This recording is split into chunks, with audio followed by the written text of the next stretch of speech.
like when you say all white, I don't like that. I gotta tell you, that makes my back go up. Because I don't see myself as white America. There are a lot of parts of white America that I flee. I mean, I moved to Red Bank because I didn't want to live in a white suburb anymore. You follow? I didn't want my kids to go to an all-white school. So we have to be careful how we engage people. Like, how many in here who are white can say you have a good black friend, a best friend that's black? Raise your hand. A good friend or best? You said good. Like a best friend. Oh, good, yeah. Okay, so we got one.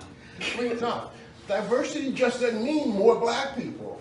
It demands a cultural change. The culture of a company, the culture of a school and a community. It demands that kind of change. So, and that goes back to, again, to, I don't know what your situation is or who you are. You know, artists, activists, what else you call them? What'd you call them? Educators. Educators. that part. I live in Los Angeles now. I was born and raised, I wasn't born, but I was raised in Red Bank. Graduate of Red Bank High School. My father lived here. My father's father lived here. I can tell you stories about this block. I can tell you stories about this building that you would not believe. But anyway, the capacity that I'm here tonight is not so much as artist, educator, activist. I'm here as a citizen of the United States that is a parent, that is a grandparent, that has had moments lately where I'm frightened for me, my children, and you and your children. That's why I'm here. And I guess every generation thinks that the times that they live in are the most turbulent that there ever were. But I've been some places and I've seen some things. And I'm almost 70 years old. This is crazy. And we have to change it. We have to do something. This is not, we're calling it a workshop. I want, in the end of this, for this to be a conversation. Why are we learning about all this black stuff? I'm glad that this was phrased as a question, because I think my experience has been in trying to get to the bottom of stuff, the questions are more important than the answers. Everybody's got an opinion and a statement about this or that. The questions are what get me where I need to go. So I want to put out to you that question. Like, why do we need to learn about all this black stuff lately? Anybody got any thoughts on that? Because it's part of American history that Okay. we never learn about. Okay. Anybody else? I think it's time to stop learning and thinking about it, and it's time to start changing policies and so forth so that we can actually have our government match what words we're saying. Okay. I mean, it just seems like we're not getting anywhere, and I don't think we will unless the policies change. Okay. I think there are a lot of misconceptions about Black history because a lot of stuff isn't taught and you have to go seek it out. And when you have misconceptions, then you can have propaganda campaigns about why it's okay to suppress the vote. And if you're educated, you have to think more clearly about it, and then it becomes, like you said, a moral issue, and you got to stop othering people, and the way to do that is to learn about them. This is what I don't get. We need to stop calling it Black history. It's just history. Right? That's what it is. It's we just need to stop history. calling it Black history. It's history. Like it's a separate entity from American history.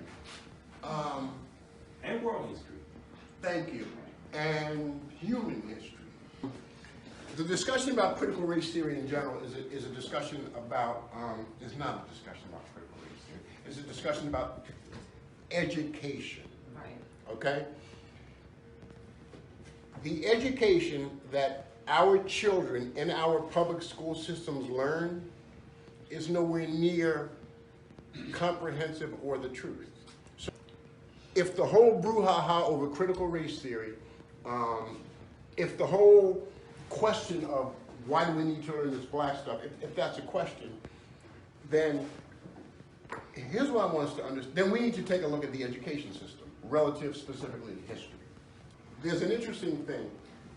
There's a paper by Tony Waters at the University of California in Chico, and it's called, I think it's Why Are There Two Kinds of History? And here's what happens in education in this country.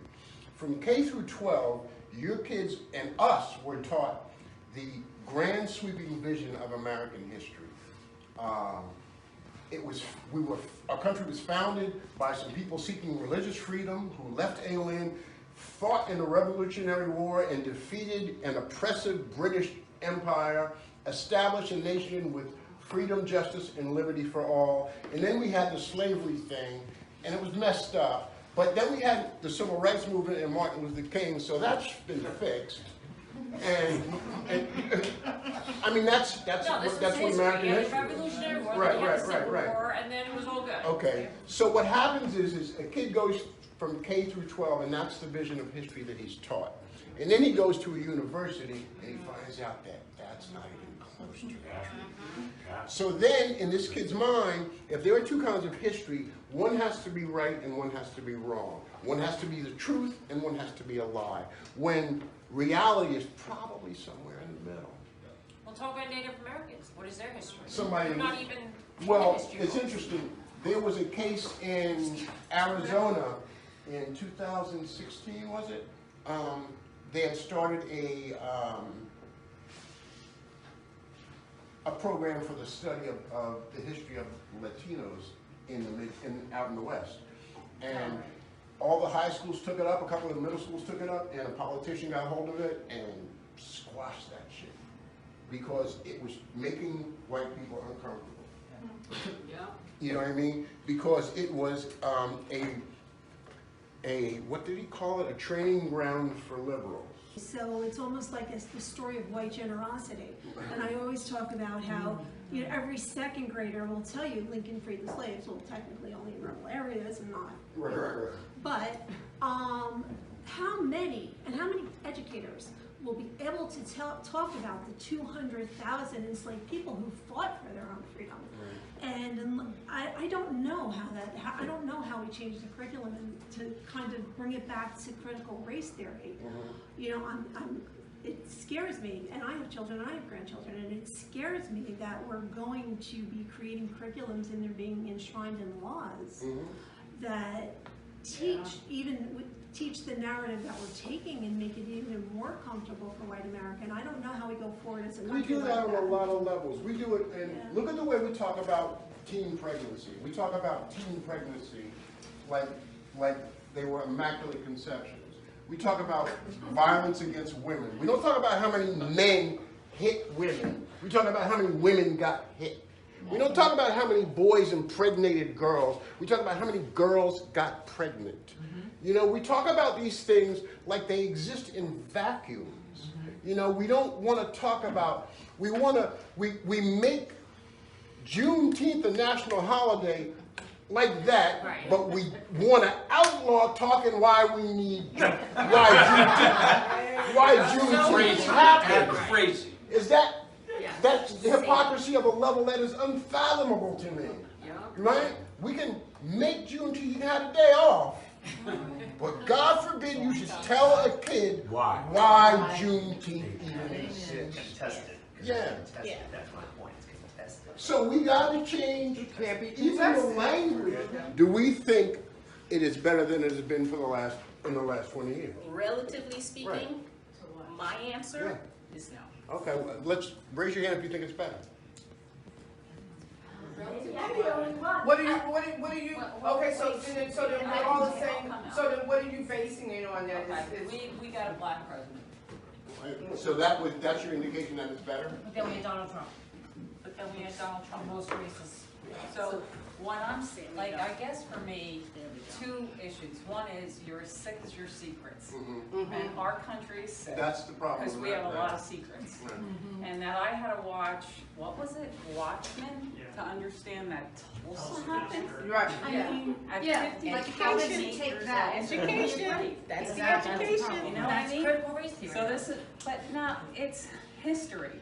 It's history, And- but I'm saying, but we're not talking about History that wasn't taught, and Rosewood, and, you know, all this other stuff. As a white girl who was raised in Middletown, New Jersey, who went to a Catholic school where 3 black kids showed up for one day and went, I'm out of this school, Dad. You know? And not, no interaction did I have unless I was playing basketball against women of color. That's how my experience was. But I have a question. Yeah. So, you asked the question, how do we think things are now compared to 10 or 20 years later? Or before? So for me, that's a big part of why we're here. So I think they're a million times worse, personally, and for us it's factual because we actually see it in friends that are dear friends of ours that are just really, you know, they just have very firm thoughts, and they're dear friends, and I actually never knew what their feelings were, and that's hard. How does It's it make scary. you feel when you find out that they hold these kind of feelings? Again, that's a big part of why we're here, because for us, when I talk to my 50-year-old friend about his views, he doesn't care what I think. He's 50 years old, he's got his views. He's not changing his views. But for me, he's got 3 kids. Right. And kids are different. This guy's 50, he's lived 50 years in this world, and his world shaped his views. He's not changing. No matter what I say, like I call him out, he's like, you don't know what you're talking about. Right. So he is who he is, but he's got 3 kids. So then if you just magnify that all over this country, right? Because that 50-year-old has about 50 more years unless he drops dead of a heart attack. And he's got 50 more years of influence that we cannot afford. So you keep talking. You let your voice be heard just at least as clearly as his. Because what we're suffering from now, in addition to everything else that we have going against us, is silence. The silence is killing us. Deadly. We have to be as vocal and as clear about what it is that we want as those who are against it. Because that silence is taking us leaps and bounds behind where we were. And I wanted to say one other thing to my lovely commissioner. You know what you just said, integrate the schools? That would be great if we had integrated neighborhoods. Because what will happen is that the white people will just move out of that neighborhood and move into another neighborhood. So that's not it.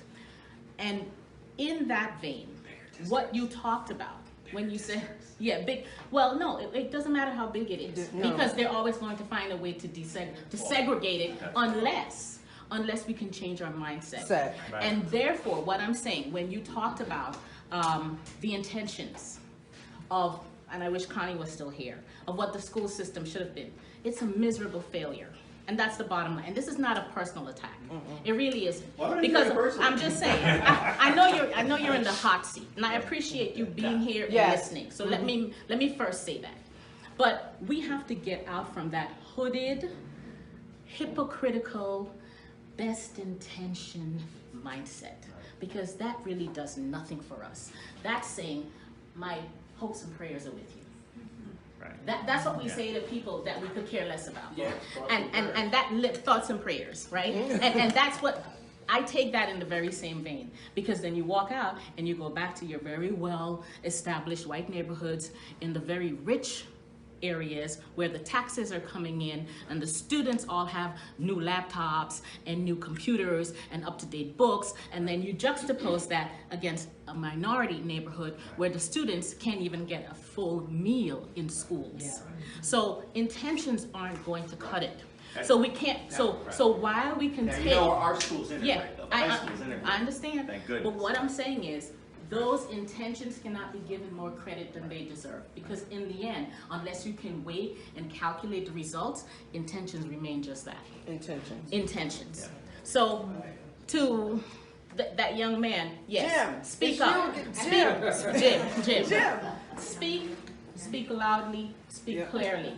Because if we speak the truth, and if we speak together, we will be heard. Because you know what happens to lies? If you let them live, they do just that, live. And you can only kill a lie with the truth. And let me tell you something about critical race theory. You know why there's such a backlash against it? Because there are two words in that phrase, critical and race. If you called it the sociology of separation, you might get somewhere. That's the same thing that they've done with defunding the police. Another dog whistle. Because this is where white people get uncomfortable. So you have to remove all of those distractions, and that's exactly what they are, distractions, because as you know and I know, critical race theory has nothing to do with that. But because white America is getting very anxious at what it is we're telling our students, and again, this is why the miseducation of America must be corrected. There's no room for anything else, because you're talking about those little kids that are coming up. What is this that they're hearing? What are we equipping them with? It must be education, and it must be relatively and truthful education. Not one-sided, not written by those who were the oppressors, but with everybody's perspective, who were involved in the actual making of this history. Because there's two things about history. You can repeat it because it's bad, and the flip side of that is you can't repeat what's good either, if you don't know it. So this is where our education, and you're saying what else can we do? We can sit on boards. Not just black people, white people. Get into your school districts. And when you hear something that you know is wrong, speak up. Because, you know, when this all started, I said to myself, this is not a black fix. This is a white fix. Because you must take the responsibility of correcting the problem as well. We are the allies. Because this is not a situation that we created. We are the allies in this situation. White people didn't need our help in enslaving us. Why do they need our help in freeing us? When you look at it that way, you get a different perspective. There is responsibility that we can all take, and we can't shirk it, and we can't call it anything else. We must proceed, and we must proceed with courage. And that's all I gotta say. You know what I mean? Like, as people, like, we can't just keep talking about statistics and actuarial charts. That stuff's important. Like, what am I doing? Like, as Alan in the neighborhood. Like, that's what. So, I guess we're wrapping up. All I got to offer here, coming here tonight, is my own confusion. That's all I got. You know what I mean? But that's all any of us have. So again, thanks for coming here. Now go home and spoil somebody's dinner party. You know what I mean? Like, bringing some shit up nobody wants to talk about. You know what I mean? Like, go talk to that guy at work who you always thought looked kind of cool, but you never really said anything to. Like, we gotta get after this, people. We gotta, so.